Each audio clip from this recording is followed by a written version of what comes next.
Hi guys, so today we're going to be talking about fantasy books, one of my favorite genres to read. Today I want to talk about fantasy books that I love, where I basically started with. I'm going to divide this video into two. First, I'm going to be talking about urban fantasy, a fantasy story that sets place in the real world. So for example, the Harry Potter, it takes place in real world London, but there is a different world that coexists with the real world, in that case Hogwarts and London. And then the second part of this video is going to be high fantasy, which is my favorite fantasy subgenre. Everything about these books are all made up. So for example, you have Lord of the Rings, where it is completely fictional. You have Eragon, which is also completely fictional. All of these books are books that I started with and books that I absolutely love. So I'm gonna start with urban fantasy because I only have two here. So of course, if you wanted to start with your fantasy journey, where else to start with but with Harry Potter? If you've watched the movie and you did not understand what the Horcruxes are, I bet you if you read the books you will definitely understand, including the details, which is very important because the Harry Potter series is very complex in my opinion. I know there are some critics out there who say that Harry Potter is not as original as it may seem, because there were others before this that sort of has that similar base story to it, like boy goes to school, learns magic. But you know, Harry Potter is the easiest to approach. Number one, it's easy to find copies, and two, you at least sort of have an idea what it is about. You may even have seen the movies. So the only problem with the Harry Potter series is as the story progresses, the thicker the book becomes. This is tiny, but the last book of the series, which is the Deathly Hallows, is this thick. That's the only downside. You will be reading a lot of books, 7 books in total. It's still worth it, you know, especially if you're a fan of the movies. The second urban fantasy book that I have is Daughter of Smoke and Bone. This is the first book from the Daughter of Smoke and Bone trilogy. I think that's what the series is called. I'm not sure. It takes place in Prague. Well, it takes place in several different locations in the world, but originally this takes place in Prague because the main character is based originally in Prague, but there is a portal to a different world. I really like this because it has that typical forbidden love between an angel and sort of a demon, sort of. You have that, but you also have this conflict that is unique to the story. I think this is also urban fantasy. This is the first book from the Infernal Devices trilogy by Cassandra Clare. Oh, I forgot who this is by. Laini Taylor. There you go. Harry Potter is by, just in case you don't know, J.K. Rowling. Clockwork Angel is the second series of Cassandra Clare after the Mortal Instrument series. This is my favorite series by her, and I've only read 2, but I can definitely attest to the fact that this series is better than the Mortal Instrument series.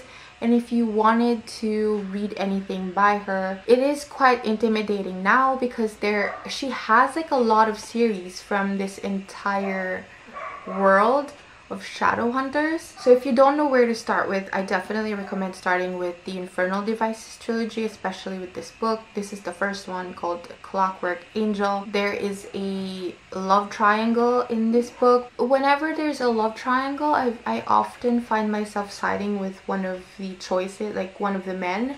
But with this series, I love them both, and that's a lot coming from me because I always choose sides. But this is the only love triangle that I could not pick a side. One of the reasons why you should read this first before the Mortal Instruments is because this is actually the prequel story. Although not vital, you can definitely still read the Mortal Instruments first before this one. Now finally, we have the high fantasy books, which, like I said before, are my favorite type of fantasy. So most of these are actually YA, but I'm going to start with this. This is a classic, Eragon by Christopher Paolini. This is the first book from the Inheritance cycle, which contains 4 books. I've only actually read the first one, but I have the second book on standby. I just haven't read it. There is also a movie out, so if you want to watch that, I won't recommend it, but if you want to watch that first just to get a gist of Eragon, because that's what happened to me. I watched the movie first and then I read the book.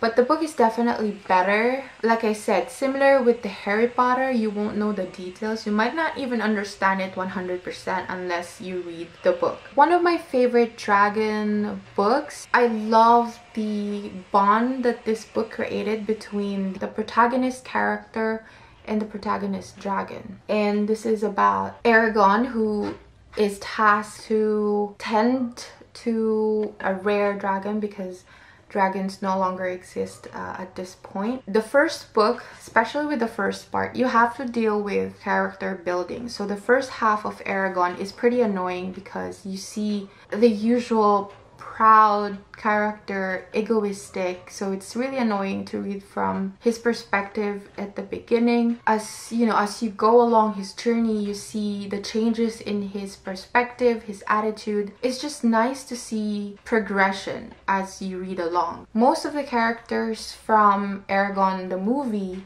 are my favorite actors, and so they just played their roles so well. I feel like whenever I hear them in this book, I could hear their like speaking voice, so it adds to the experience. And then next I have my favorite high fantasy book, and it is called Graceling by Kristen Cashore. This is actually part of a supposedly trilogy, but it could be a standalone because the other 2 books aren't even related. Well, they are, but they're not directly related, so it doesn't affect the story. This is about a girl who is gifted with a special power. So in this world, people have different powers. They call it grace, and the main character's power or grace is the ability to kill. And so her power is being manipulated by the king of the kingdom, who is also her uncle. The conflict lies in that storyline. I don't want to give too much. The world building, the character, I love characters, female characters that are strong from the get-go, as compared to books like this where you have to go through maybe at worst several books before you get character development. But because this is could be a standalone, you already have a polished character from the get-go, and that's the kind of books that I like to read, especially from that's my dog, especially from a girl's perspective. The next one is part of a duology. This is Eon Dragoneye Reborn. The second book is called Iona. This is by Alison Goodman. This has like Kung Fu Panda feel to it. That's how I pictured it in my head anyway. So we have the main character, Eon or Iona. She's actually pretending to be a man to study dragon magic, to become a Dragoneye. Each Dragoneye, it stands in between 2 worlds, the dragon world and the human world, and so they sort of become a representative of dragons. It sort of has that same Eragon feel where you get partnered up with a dragon. But this one in particular, the main character somehow awakens a dragon called the Mirror Dragon, and this Mirror Dragon has been asleep for many years, and so nobody can teach her how to handle this dragon. And so you're faced with that conflict of just trying to figure things out. Such a really strong character from the get-go as well, because I mean, it's pretty cool that she was able to awaken like a